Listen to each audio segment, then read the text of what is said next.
Good evening, and thank you for being with us tonight. I'm Jennifer Bellamy. And I'm Faith Jesse, and tonight we continue to follow every single angle in the aftermath of that deadly mass shooting at Apalachee High School. For the very first time today, the suspected shooter, that's 14-year-old Colt Gray, he faced a judge during his first appearance. Gray faces 4 counts of felony murder.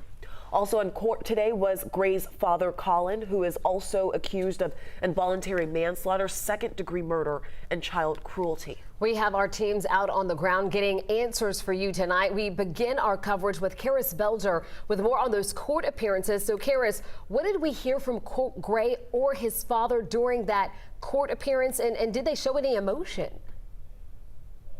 Well, when Colin Gray was in court today, he was visibly upset and shaking his head while he was facing a judge. And a former Fulton County prosecutor tells me the charges Colin Gray is specifically facing are tied to the notion that he allowed his son to have access to a dangerous weapon. As he faced a judge early Friday, 54-year-old Colin Gray could be seen rocking back and forth and shaking his head during his first court appearance in Barrow County. You're charged with 4 counts of felony involuntary manslaughter.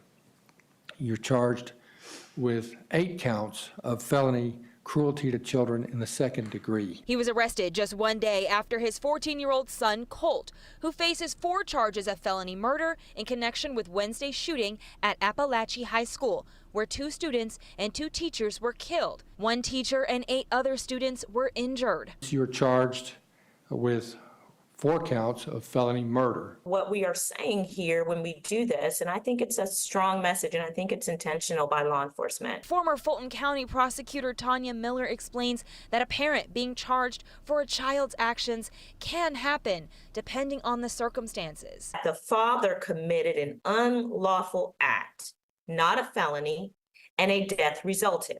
So dad commits something unlawful, probably a misdemeanor, maybe reckless conduct. And as a result of that reckless conduct, dad's reckless conduct, someone died. While he could not disclose many details, Brad Smith, the district attorney overseeing the case, alluded to this as well when speaking to reporters Friday. Involuntary manslaughter is doing the reckless conduct of endangering the health of people by not following a substantial and unjustifiable risk. The next step, Smith says, is for the case to go before a grand jury, which is expected to meet again on October 17th.